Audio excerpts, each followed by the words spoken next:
Eu queria começar, Luiz, te perguntando o seguinte: como empresa líder em seu setor de atuação, a Tancargo acredita no crescimento e desenvolvimento do mercado de transportes de cargas aéreas no Brasil, diante do atual cenário econômico do país? A gente sabe que a gente está enfrentando uma crise e eu queria que você me contasse qual é a visão da empresa com relação a isso. Olha, Sandra, é uma excelente pergunta. E a verdade é que eu acredito muito no crescimento do modal aéreo no Brasil. Você tocou um ponto muito importante no começo da entrevista, que é como o modal aéreo ainda é tão pequeno em importância aqui no Brasil. Isso, para mim, é um potencial enorme de crescimento. E eu acho importante separar a sua pergunta em dois pontos. O primeiro é o momento que a gente está vivendo. E, obviamente, todo mundo sabe que o país está passando por uma crise, o PIB industrial está caindo perto de 6%, que afeta muito, e quando a produção industrial cai, obviamente, o transporte de cargas também cai. Mas isso, para mim, é uma situação de momento. Toda crise passa, a gente já passou por algumas delas, essa não é a primeira e provavelmente não vai ser a última, mas toda crise passa e chega um momento de crescimento.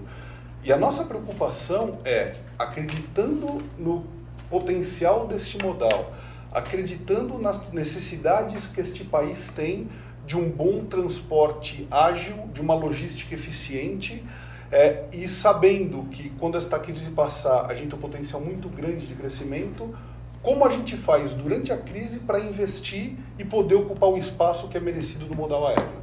Essa é a nossa tarefa. Essa é a meta. Essa é a meta, sem dúvida nenhuma. Tudo bem. Bom, aproveitando, nós também temos um país de dimensões grandes, né, com população espalhada irregularmente. Na sua opinião, Luiz, o modal aéreo é mais eficiente na questão de logística e transporte de cargas? Em alguns locais do Brasil, inclusive, só chega o modal aéreo. É isso? Pois é, o modal aéreo é um modal muito eficiente. É um pouco difícil dizer qual o modal mais eficiente, porque, para ser franco, eu acho que tem a resposta certa para cada situação. Dito isso, como você disse, o Brasil é um país muito grande. Eu, quando estava fora do Brasil, todo mundo se referia ao Brasil como um país de dimensões continentais. Eu acho que é uma boa referência. E não só é um país muito grande, mas é um país que tem dificuldades de acesso muito grandes para algumas localidades. Vamos falar de Manaus, por exemplo. É muito difícil você chegar via terrestre em Manaus. E para isso o modal aéreo é super eficiente. A gente leva os perecíveis para Manaus, a gente leva peças que têm urgência, qualquer bem que tem urgência, ou seja, é um modal muito eficiente, principalmente para coisas que precisem de agilidade, de rapidez, ou mesmo de segurança, porque obviamente você não vai parar um avião no ar, então é um modal muito mais seguro para transportar. Uhum. Esse cenário do modal aéreo que a gente está conversando, ele ainda precisa ser reprojetado de alguma forma? Olha, tem muito potencial de crescimento. Eu acho que um grande desafio do modal aéreo é a capilaridade, e a capilaridade se consegue através de integração com outros modais, por isso que eu digo que os modais, cada modal tem o seu papel. Então, para te dar um exemplo, a Tancargo, a TAM opera em 41 aeroportos, mas a Tancargo tem 51 terminais, porque a gente tem terminais offline que tem transportes terrestres para poder levar essa carga até algum lugar que a gente tenha voo e poder voar essa carga.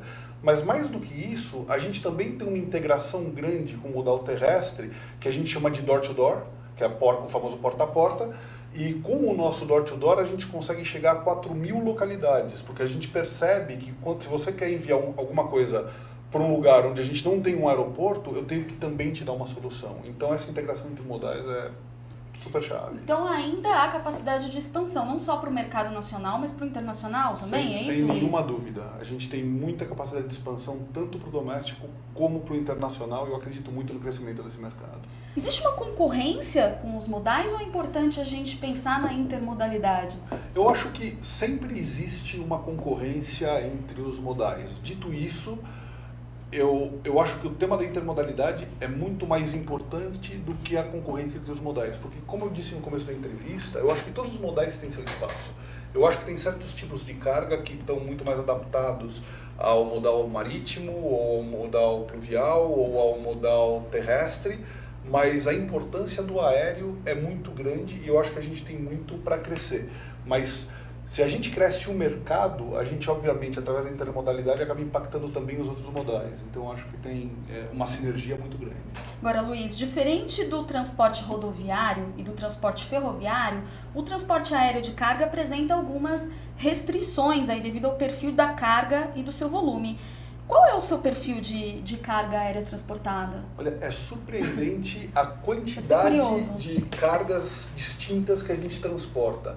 Tem alguma restrição de tamanho? Obviamente tem, afinal tem que caber num avião. Agora lembra que a gente opera tanto aviões de passageiros como aviões cargueiros. Eu vou falar um pouquinho da vantagem desse modelo daqui a pouco. Mas o tipo de carga que a gente transporta, como eu disse antes, é perecível.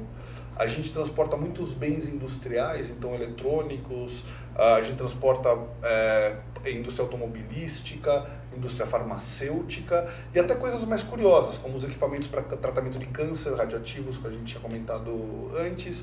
A gente tem uma parceria com o IBAMA, que é super interessante, que todos os animais silvestres apreendidos pelo IBAMA e que vão ser reabilitados, a gente faz esse transporte para eles, porque eles confiam na qualidade do serviço que a Tancargo faz. A gente transporta órgãos para transplante, então quer dizer, a quantidade, a variedade de carga que a gente transporta e me dá muito orgulho dizer a quantidade de coisas boas que a gente habilita por ter essa eficiência, essa rapidez, é muito legal, na verdade. O Luiz estava me contando antes do programa que até elefante já foi transportado, não é, Luiz? Exatamente, a gente já transporta entre animais vivos, desde os mais básicos, que é o seu animal de estimação que pode voar com a Tancargo, até animais um pouco menos usuais de se ver sendo transportados via aérea. Por exemplo, a gente já fez transporte de elefante, a gente fez um transporte como grupo, porque a Tancargo é parte de um grupo maior, que é o grupo Latam, e a gente transportou uma família de elefantes da Namíbia para a cidade do México, passando por Viracopos. Ah, não foi um elefante, foi uma família inteira de elefantes. Filhotes de elefante, na verdade. A gente está para fazer outro transporte desse aqui interno no Brasil. A gente fez transporte de tubarão dentro de aquário, a gente fez transporte, acabou de fazer um transporte da onça pintada chegando em Viracopos, então a gente faz bastante coisa diferente também. Eu imagino que você, para esse processo, precise ter uma gama de funcionários extremamente especializados, porque também os produtos são variáveis, né? Sem dúvida. Como é que é feito isso, Luiz? Sem dúvida. É muito treinamento. Eu digo que é muito importante esse investimento que a gente está fazendo para ter infraestrutura adequada, para ter os sistemas corretos, para ter a segurança necessária nos terminais, mas nada disso funciona sem um aspecto mais importante eu ia dizer da Tancargo, mas eu digo de qualquer companhia, que são as pessoas que trabalham na empresa. A Tancargo tem hoje quase 2.500 funcionários e a gente investe muito tempo e muito dinheiro em treinamento, em ter certeza que essas pessoas estão capacitadas. E também, no caso de um transporte mais complexo como o dos elefantes da Namíbia, esses elefantes vieram acompanhados por um veterinário a bordo que vem monitorando o que está acontecendo. Então é tudo muito bem coordenado, as pessoas muito bem treinadas para garantir a qualidade dessa operação. Vamos falar um pouquinho de planejamento. Que exemplos o Brasil pode seguir, né, para a gente alcançar uma maior eficiência no setor de logística e transporte de cargas? Luiz, vocês da Tancargo realizam algum tipo de benchmark? Como é que é esse processo? Olha, excelente pergunta. Essa é uma das vantagens de ser uma empresa global. A gente faz muito benchmark. E como eu disse, a gente tem operações na Europa, nos Estados Unidos, em todos os países da América Latina, um dos principais países. E eu tive o privilégio, eu estou no Brasil há 8 meses, de volta para o Brasil. Eu morei 12 anos fora. E durante o tempo que eu tive fora, eu trabalhei por 2 anos e meio como vice-presidente de operações para toda a rede da Latam Cargo. E eu pude conhecer como se fazem os processos na Alemanha, como se faz nos Estados Unidos, aliás eu estava baseado nos Estados Unidos, e conhecer muitos armazéns e muitos processos, tanto nossos como de provedores super especializados. E a gente tem um trabalho muito grande, para te dar uma ideia, eu tinha uma equipe de 9 pessoas, cujo trabalho era conhecer essas operações e trazer essas melhores práticas para o mundo todo e, obviamente, um foco muito grande no Brasil, afinal, metade do nosso negócio está aqui no Brasil. Então, a gente fez muita coisa. Então, quando eu disse a reforma do armazém de Manaus, a reforma do armazém de Guarulhos, essa equipe que eu menciono agora veio para cá, implementou processos, então a gente faz muito benchmark. E quando a gente comenta de desenvolver o modal aéreo, tem muito disso. Eu acho que é dando um melhor serviço e tornando o modal cada vez mais atrativo através de processos também. Eu imagino que essa sua experiência nos Estados Unidos tenha aberto aí um leque de oportunidades aí para você implantar aqui no Brasil, porque a malha viária dos Estados Unidos é impressionante.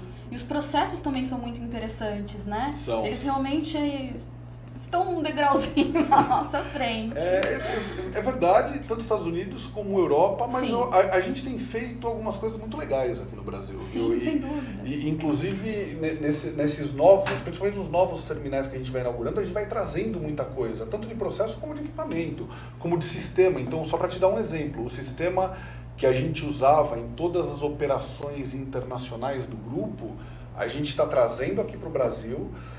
E esse ano ainda a gente já sai com o módulo operacional e é o mesmo módulo que a gente usa em todas as operações internacionais, melhorado e adaptado para as particularidades do Brasil. Não dá para simplesmente trazer o sistema.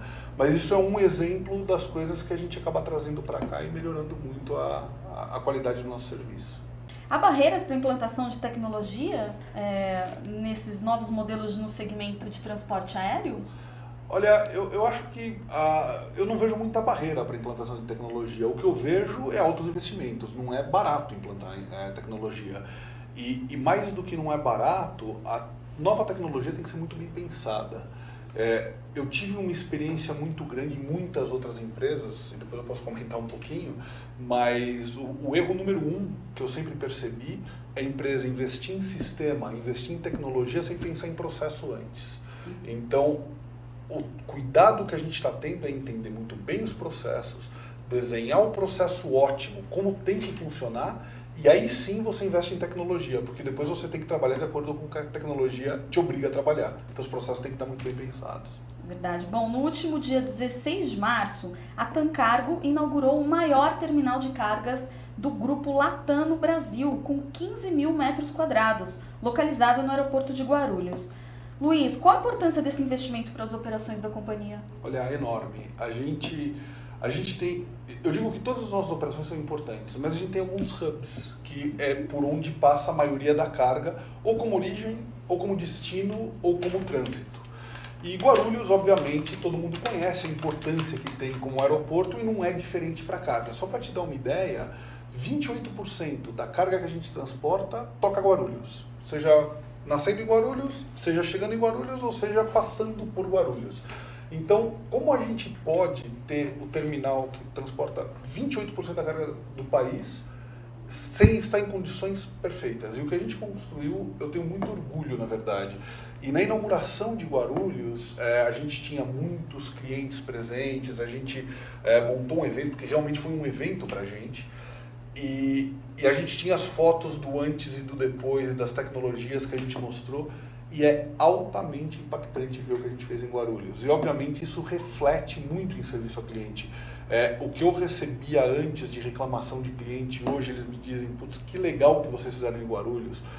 Eu tive a oportunidade de ir em Guarulhos e falar com os funcionários, juntar todo mundo do armazém, conversar com eles, a satisfação que eles têm, o orgulho que eles têm do novo terminal. Então é um negócio muito legal, é um projeto que eu amo ter participado. Eu comecei a participar desde que eu estava nos Estados Unidos com o VP de Operações de Carga e eu vi o começo, o meio e fim desse projeto e eu tenho realmente um orgulho muito grande. Queria aproveitar para mandar os parabéns para a equipe que trabalhou nesse projeto. Realmente um trabalho incrível.